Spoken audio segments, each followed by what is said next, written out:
നിങ്ങൾക്ക് വാഹനമില്ലെങ്കിൽ ടെൻഷൻ അടിക്കണ്ട, നിങ്ങൾക്ക് കച്ചവടമില്ല, സമ്പത്തില്ല, ഇഷ്ടം പോലെ കാശില്ല, പ്രയാസമാണ്, അതൊന്നും ദുഃഖിക്കേണ്ടതില്ല. എനിക്കൊന്നും കിട്ടിയില്ലല്ലോ എന്ന് വിചാരിക്കരുത്. ഈ ലോകം ഒരുപാട് സമ്പാദ്യങ്ങളാണ്. ഈ സമ്പാദ്യങ്ങളിൽ വെച്ച് ഒരു മനുഷ്യന് ലഭിക്കുന്ന ഏറ്റവും വലിയ സമ്പാദ്യം അത് വാഹനമല്ല, കാശല്ല, ആഭരണങ്ങളല്ല, വീടല്ല, കച്ചവടമല്ല. ലോകത്തെ ഏറ്റവും വലിയ സമ്പാദ്യം ഏതെന്നറിയുമോ? അൽ മർഅത്തു സ്വാലിഹ. അല്ലാഹുവിലേക്ക് നിങ്ങളെ ഓർമ്മിപ്പിക്കുന്ന, പടച്ചവനിലേക്ക് നിങ്ങളെ കൈപിടിച്ചു കൊണ്ട് നടക്കാൻ കഴിയുന്ന സ്വാലിഹത്തായ ഒരു പെണ്ണാണ്, ഒരു ഭാര്യയാണ് നിങ്ങളുടെ ഏറ്റവും വലിയ സമ്പാദ്യമെന്ന് റസൂലുള്ളാഹി സ്വല്ലല്ലാഹു അലൈഹി വസല്ലം. ഹബീബായ നബി തങ്ങൾ പറഞ്ഞ ഈ ആശയം നോക്കണേ. പുണ്യ റസൂലുള്ളാഹി സ്വല്ലല്ലാഹു അലൈഹി വസല്ലം തങ്ങൾ ആ പറഞ്ഞ പോലെ സൗരഭ്യമുള്ള, സന്തോഷമുള്ള കുടുംബജീവിതം നമ്മുടെ വീടുകളിലൊക്കെ സ്വാലിഹത്തുകളായ പെണ്ണുങ്ങളും സ്വാലിഹീങ്ങളായ ആണുങ്ങളും ഉണ്ടാകുന്ന ഒരു സുഹൃതമെന്ന് ആലോചിച്ചു നോക്കൂ. അല്ലാഹു നീ തൗഫീഖ് നൽകണേ തമ്പുരാനെ. എന്തുകൊണ്ടെന്നറിയോ? രണ്ട് നല്ല മനുഷ്യർ അല്ലെങ്കിൽ ഒരാൾ ഒരു നല്ല മനുഷ്യന്റെ കൂടെ ഒരുമിച്ച് ജീവിക്കുമ്പോ ആ സുഹ്ബത്തിൽ നിന്ന് അല്ലാഹു ചില നന്മകളെ ഉണ്ടാക്കി തരും. അല്ലാഹുവിന്റെ ഹബീബിന്റെ സ്വഹാബിമാരെ കുറിച്ച് നിങ്ങൾ ആലോചിക്കുന്നുണ്ടോ? സ്വഹാബിമാർ ആരുടെ കൂടെ ജീവിച്ചത് കൊണ്ടാണ് അവർക്ക് ഈ മഹത്വം കിട്ടിയത്? ആരാണ് സ്വഹാബി? മൻ സ്വഹിബ റസൂലല്ലാഹി സ്വല്ലല്ലാഹു അലൈഹി വസല്ലം മുഅ്മിനൻ വലൗ ലഹ്ളതൻ. ഒരു സെക്കൻഡ് നേരമെങ്കിലും ഹബീബായ നബി തങ്ങളുടെ കൂടെ മുഅ്മിനായി സഹവസിച്ച ആളുകളൊക്കെ സ്വഹാബിയും സ്വഹാബിയത്തുമാണ്. ചെറിയ കുട്ടികൾ വരെ സ്വഹാബികളുണ്ട്. ചെറിയ കുട്ടികൾ, അവരൊക്കെ സ്വഹാബി എന്നാ പറയാം. എന്തേ? ഹബീബിന്റെ കൂടെ ജീവിച്ചു എന്നതുകൊണ്ട്. ഹബീബിന്റെ കൂടെ ഒരു സെക്കൻഡ് ചെലവഴിച്ചതിന്റെ പേരിൽ.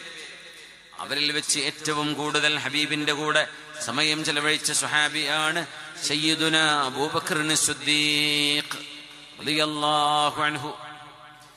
അത്രക്ക് തങ്ങളുടെ കൂടെ യാത്രയിലുണ്ട്. 6 സൗർ ഗുഹയിലുണ്ട്.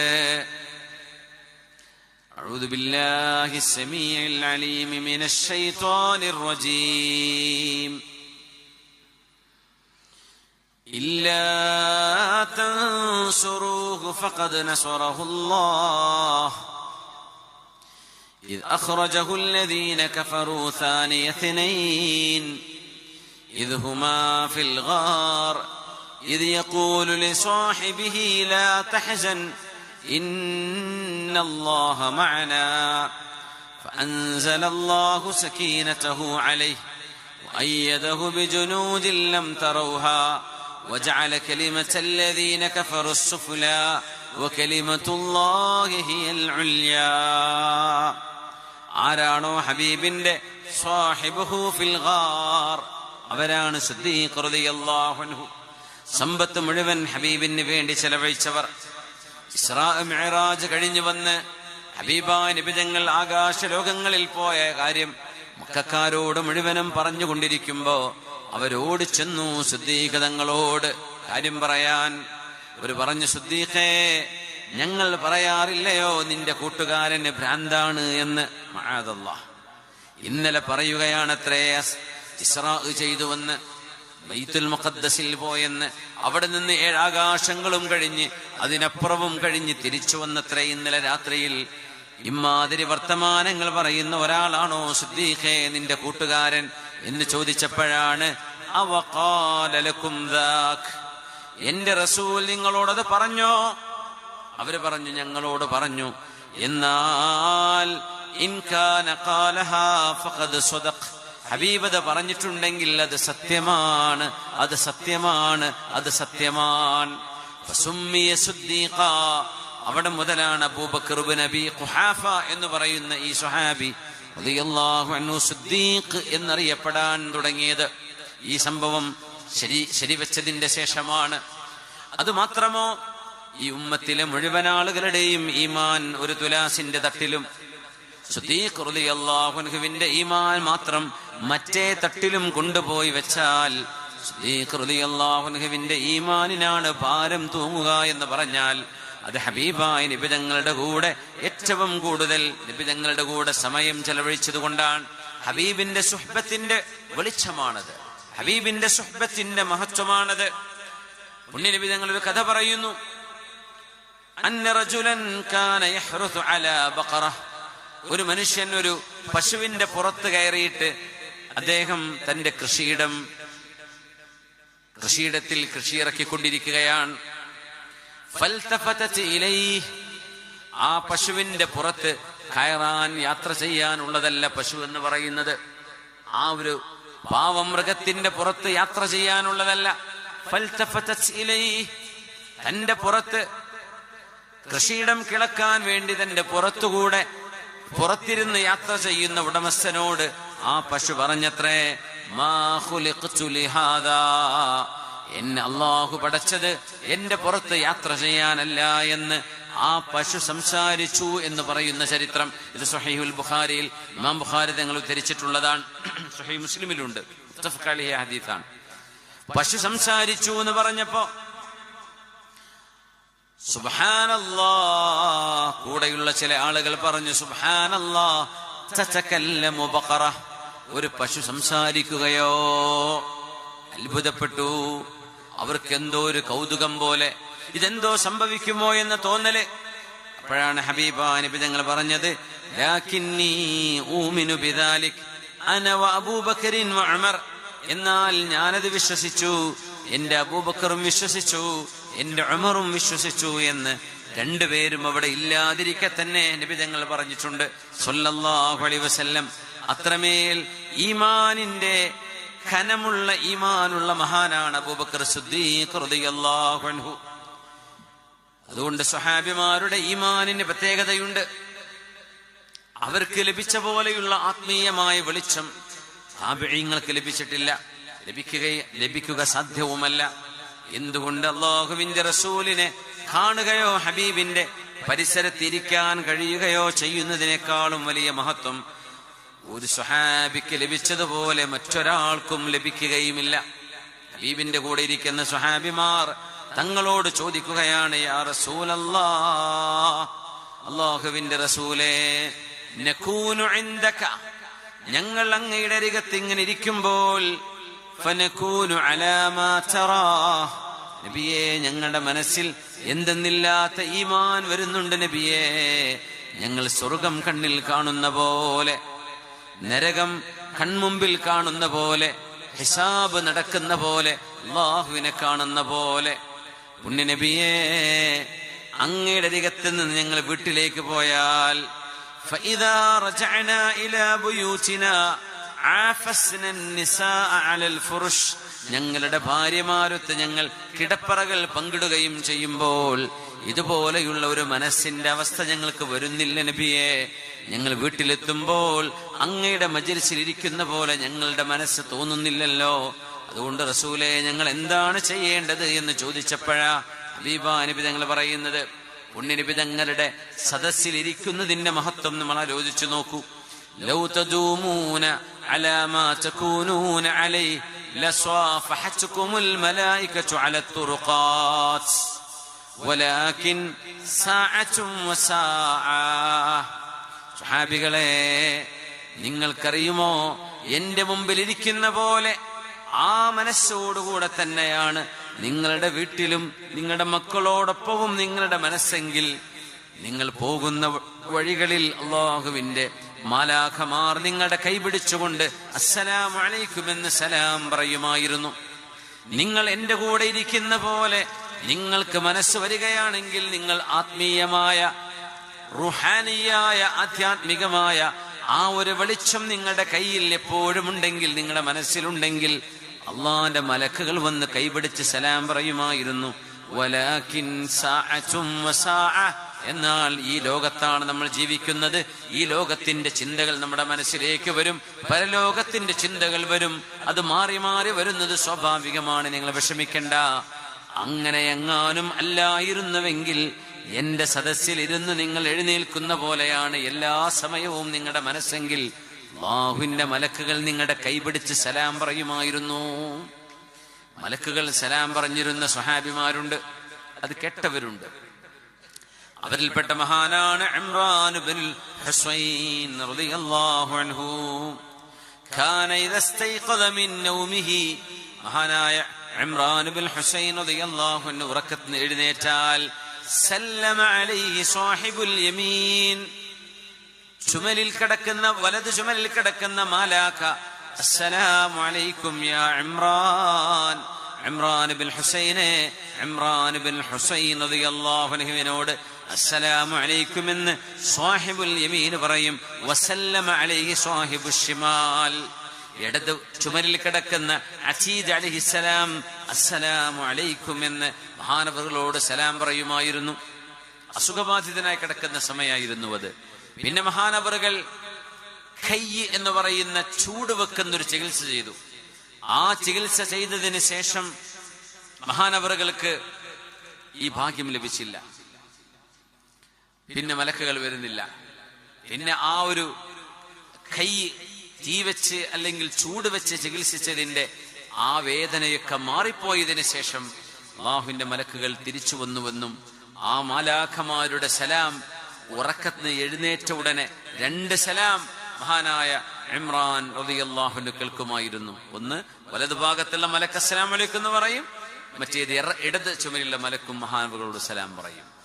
ഇങ്ങനെ സലാമുകൾ മലക്കുകളിൽ നിന്ന് കേട്ട ആളുകൾ ഹബീബാ നബി തങ്ങളുടെ കൂടെ സമയം ചെലവഴിച്ച മറ്റൊരു സ്വഹാബിയാണ് ഹബീബിന്റെ സ്വാഹിബായ ഉമർ ഇബ്നുൽ ഖത്താബ് റളിയല്ലാഹു അൻഹു. തങ്ങൾക്ക് വഹി വരുമ്പോ, വിശുദ്ധ ഖുർആൻ അവതരിക്കുമ്പോ കൂടെയുള്ള സ്വഹാബിമാർക്ക് കേൾക്കാൻ കഴിയാത്ത വിധം ഉമർ റളിയല്ലാഹു അൻഹു കാന യസ്മഉ മിത്ല ദവിയിൻ നഹ്ലി, തേനീച്ചകളുടെ ഇരമ്പൽ പോലെ, തേനീച്ചകളുടെ മൂളക്കം പോലെയുള്ള ശബ്ദം ഹബീബിന്റെ നെഞ്ചിന്റെ ഉള്ളിൽ നിന്ന് വരുന്നത് ഉമർ റളിയല്ലാഹു അൻഹു കേൾക്കുമായിരുന്നു. വലാ യസ്മഉ ദാലിക ഗൈറുഹു മിനൽ ഹാദിരീൻ ഫിൽ ഗാലിബ്, സാധാരണഗതിയിൽ കൂടെ ഇരിക്കുന്ന മറ്റൊരാൾക്കും കേൾക്കാൻ കഴിയാത്ത വിധം ഉമർ റളിയല്ലാഹു അൻഹുവിന് മാത്രം വഹീന്റെ ശബ്ദം കേൾക്കാൻ കഴിയുമായിരുന്നുവത്രേ. എന്തുകൊണ്ട്? ആ ഹൃദയത്തിന്റെ വിശാലത, ആ ഹൃദയത്തിന്റെ മഹത്വം എവിടെ നിന്ന് കിട്ടി? ബിസുഹ്ബത്തി റസൂലില്ലാഹ്, അല്ലാഹുവിന്റെ റസൂലിന്റെ കൂടെ സമയം ചെലവഴിച്ചതിന്റെ പേരിൽ, ഹബീബിന്റെ മജ്ലിസിൽ ഇരുന്നതിന്റെ പേരിൽ. അതുകൊണ്ട് ഇൽമിന്റെ മജ്ലിസിന് മഹത്വമുണ്ട്. ഈ സദസ്സിൽ നമ്മൾ ഇരിക്കുമ്പോഴേ, ഏത് മജ്ലിസിലാണെങ്കിലും എപ്പോഴാണെങ്കിലും ഇൽമിന്റെ മജ്ലിസുകൾക്ക് മഹത്വമുണ്ട് മുഅ്മിനെ. അതുകൊണ്ട് അല്ലാഹു നൽകുന്നൊരു ബറക്കത്തുണ്ട്. ഉസൈദ് ബിൻ ഹുദൈർ റളിയല്ലാഹു അൻഹു വെള്ളിയാഴ്ച രാവിൽ സൂറത്തുൽ കഹ്ഫ് ഓതിക്കൊണ്ടിരിക്കുമ്പോ അവിടുത്തെ മകൻ യഹ്യ ബിൻ ഉസൈദ് എന്നവര് കിടക്കുന്ന നേരം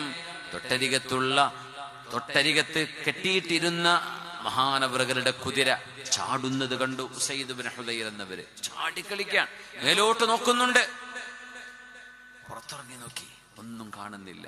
വീണ്ടും ഖുർആൻ പാരായണം ചെയ്തു. വീണ്ടും മഹാനവറുകൾ ഈ കുതിര ഇങ്ങനെ ചാടുകയാണ്.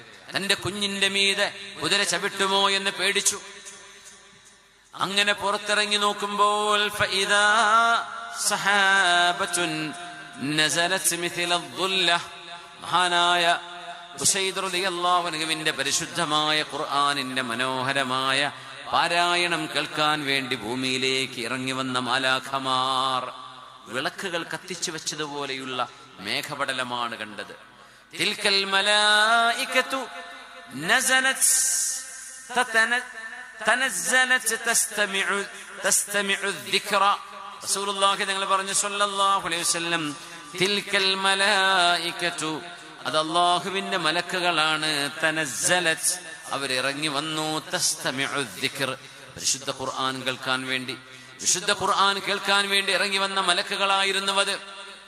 ഫവല്ലാഹ്, അല്ലാഹുവിനെ തന്നെയാണ് സത്യം.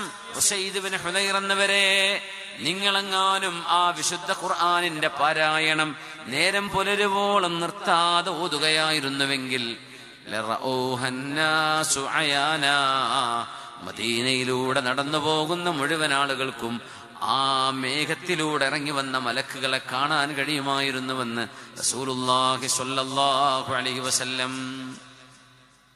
ജിബ്രീൽ അലൈഹിസ്സലാമിനെ കാണാനുള്ള ഭാഗ്യമുണ്ടായി സ്വഹാബികൾക്ക്.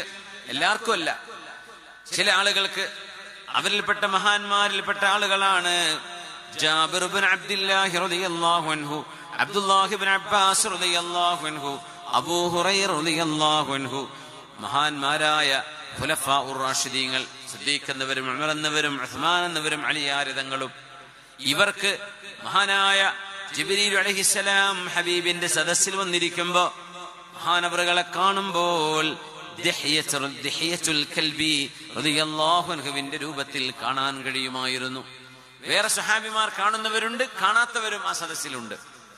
ഏറ്റവും കൂടുതൽ ഹബീബിന്റെ കൂടെ സമയം ചെലവഴിച്ച ആളുകളാണ് ഇവര്. അവർക്ക് കാണാൻ കഴിയും. ദിഹ്യ സ്വഹാബിന്റെ പേരാണ്. സ്വഹാബികളിൽ നല്ല കാണാൻ ഭംഗിയുള്ള സ്വഹാബിയാണ് ദിഹ്യ റളിയല്ലാഹു അൻഹു. ബനി കിലാബ് ഗോത്രക്കാരനാണ്. അതുകൊണ്ട് ദിഹ്യത്തുൽ കൽബി എന്നാണ് അറിയപ്പെടുക. മഹാനവറുകളുടെ രൂപത്തിൽ ജിബ്രീൽ തങ്ങളെ കാണും. അപ്പൊ രണ്ട് ദിഹ്യമാരോട് ഇരിക്കുന്നുണ്ട്. അപ്പൊ ഒന്ന് ജിബ്രീൽ തങ്ങളായിരിക്കും അലൈഹിസ്സലാം. അതാര് കാണും? ഇബ്നു അബ്ബാസ് തങ്ങൾ കാണും, ജാബിർ ഇബ്നു അബ്ദുല്ലാഹി തങ്ങൾ കാണും, അബൂ ഹുറൈറ തങ്ങൾ കാണും. അത്ഭുതം അതല്ല, ഈ മഹാന്മാരുടെ ജീവചരിത്രം പറഞ്ഞെടുത്ത ആലിമീങ്ങൾ പറഞ്ഞൊരു കൗതുകമുള്ള വിഷയമുണ്ട്. ജീവിതത്തിന്റെ അവസാനത്തിലേക്ക് എത്തിയപ്പോ ഈ മൂന്ന് പേർക്കും കണ്ണിന്റെ കാഴ്ച നഷ്ടപ്പെട്ടു പോയിരുന്നു. പരിപൂർണമായി നഷ്ടപ്പെട്ടു.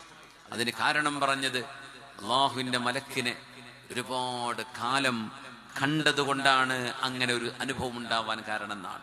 അള്ളാഹുവിന്റെ മലക്കുകൾ പ്രകാശത്താൽ സൃഷ്ടിക്കപ്പെട്ടവരാണ്. അത് ഭൂമിയിലെ പ്രകാശമല്ല, അത് സൂര്യപ്രകാശമല്ല, സവിശേഷമായ പ്രകാശമാണ്. ആ പ്രകാശത്തിന്റെ ഉടമയായ ജിബ്രീൽ അലൈഹിസ്സലാമിനെ കാണാൻ അവസരമുണ്ടായതിന്റെ പേരിലാണ് മഹാന്മാരായ ഈ സ്വഹാബിമാർക്ക് കണ്ണിന്റെ കാഴ്ച അവസാന കാലഘട്ടങ്ങളിൽ നഷ്ടപ്പെട്ടു പോയിട്ടുണ്ട്. അൻ കുഫ അബ്സാറു ഹൗലാഇ ജമീഅ ഫീ ആഖിരി അഅമാലിഹിം കാന ബിസബബി النور الذي يشاهدون فقد عمي هؤلاء في آخر أعمارهم. ഇവർക്കൊക്കെ ജീവിതത്തിന്റെ അവസാന കാലം കണ്ണിന്റെ കാഴ്ച നഷ്ടപ്പെട്ടു. എന്തേ? അവർ കണ്ട പ്രകാശത്തിന്റെ നേതാവ്, പ്രകാശത്താൽ പടക്കപ്പെട്ട മാലാഖമാരുടെ നേതാവ് അന്നൂറു താം മഹാനായ ജിബ്രീൽ അലൈഹിസ്സലാമിനെ കാണാൻ ഭാഗ്യമുണ്ടായതിന്റെ പേരിൽ സുബ്ഹാനല്ലാഹ്, അത്രമേൽ സൗഭാഗ്യമുള്ള ആളുകൾ. ഉമർ റളിയല്ലാഹു അൻഹുവിന്റെ ഹദീസ് ജിബ്രീൽ എന്ന് പറയുന്ന ഹദീസുണ്ട്. ഉമർ ഇബ്നു ഖത്താബ് റളിയല്ലാഹു അൻഹു ജിബ്രീൽ അലൈഹിസ്സലാമിനെ കണ്ടത് ബൈനമാ നഹ്നു ജുലൂസുൻ ഇൻദ റസൂലില്ലാഹ് സ്വല്ലല്ലാഹു അലൈഹി വസല്ലം إذ طلع علينا رجل شديد بياض الثوب وشديد سواد الشعر لا يرى عليه أثر السفر ولا يعرفه منا أحد. ജിബ്രീൽ തങ്ങളെ കണ്ട കഥ പറയുകയാണ്. ഞങ്ങൾ ഹബീബിന്റെ സദസ്സിലിരിക്കുമ്പോ നല്ല വെളുത്ത വസ്ത്രം ധരിച്ച ഒരാൾ വന്നു, കറുത്ത മുടിയുള്ള ഒരാൾ. യാത്രയുടെ ഒരടയാളമോ ഒരു പൊടിയോ ചെളിയോ അവരുടെ ദേഹത്ത് കാണുന്നില്ല. ആ ആളെ ഞങ്ങൾ ആർക്കും അറിയുകയുമില്ല. ഹബീബിന്റെ അരികത്ത് വന്ന് കാൽമുട്ട് മടക്കി വെച്ച് ഹബീബിന്റെ കാൽമുട്ടിനോട് ചേർത്ത് വെച്ചുകൊണ്ടവർ ഇരുന്നു. ഹബീബിനോട് ചില ചോദ്യങ്ങൾ ചോദിച്ചു. അതിനെക്കുറിച്ച് ചോദിച്ചതാണ് അന്ത്യനാളിന്റെ അടയാളങ്ങളെ കുറിച്ച് പറഞ്ഞത്. അഖ്ബിർനി അൻ അമാറാത്തിസ് സാഅ, അന്ത്യനാളിന്റെ അടയാളങ്ങളെ കുറിച്ച് പറഞ്ഞു തരൂ നബിയെ എന്ന് പറഞ്ഞതൊക്കെ. ഈമാൻ എന്താണ്, ഇസ്ലാം എന്താണ്, ഇഹ്സാൻ എന്താണ്, എന്നാണ് ഖിയാമത്ത് നാൾ, ഇതൊക്കെ ചോദിച്ച ആ ഒരു മനോഹരമായ ഹദീസ്, ഹദീസ് ജിബ്രീൽ എന്നാണ് ഈ ഹദീസിനെ കുറിച്ച് പറയുന്നത്. ആ സമയം മഹാനായ ഉമർ റളിയല്ലാഹു അൻഹുവും ഏതാനും ചില ആളുകളുമാണ് അന്ന് ജിബ്രീൽ തങ്ങളെ കണ്ടിട്ടുള്ളൂ. എല്ലാ സ്വഹാബിമാരും കണ്ടിട്ടില്ല. ഉമർ തങ്ങൾ കണ്ടു, കുറച്ചാളുകളും കണ്ടു. എന്തേ? എല്ലാവരും ഒരുപോലെയല്ല ഹബീബിന്റെ സുഹബത്തിൽ സ്വല്ലല്ലാഹു അലൈഹി വസല്ലം. ആ ഒരു സഹവാസം. അതുകൊണ്ട് പള്ളിയിലെ ഉസ്താദുമാർ, നമ്മുടെ ഖതീബുമാർ, മദ്രസയിലെ ഉസ്താദുമാര്, നമുക്ക് ഇൽമു പഠിപ്പിച്ചു തരുന്ന ആളുകൾ, സയ്യിദന്മാർ, അവരുമായുള്ള സൗഹൃദം നമ്മൾ കാത്തു സൂക്ഷിക്കണം. അവരെ വെറുപ്പിക്കരുത്. അവരുടെ മനസ്സിന് വേദനയുണ്ടാക്കുന്ന വാക്കുകൾ പറയരുത്. എന്തുകൊണ്ടെന്നറിയോ? നമ്മുടെ അമലുകൾക്ക് താളം തെറ്റും. നമ്മുടെ മനസ്സിന്റെ വിശുദ്ധിയെ അത് ബാധിക്കും. ആലിമീങ്ങളെ, അള്ളാഹുവിനെ ഭയപ്പെട്ട് ജീവിക്കുന്ന മഹാന്മാരായ ആളുകൾ, സ്വാലിഹീങ്ങളായ ആളുകൾ, ഇൽമിന്റെ ആളുകള്, അത്തരം ആളുകളുടെ മനസ്സിനെ വേദനിപ്പിക്കുന്നത് ചെയ്യാനോ പറയാനോ. ഈ സൂറത്ത് ചൊല്ലിക്കൊണ്ട് നമ്മൾ ഏത് വിഷയത്തിലേക്ക് ഇറങ്ങിയ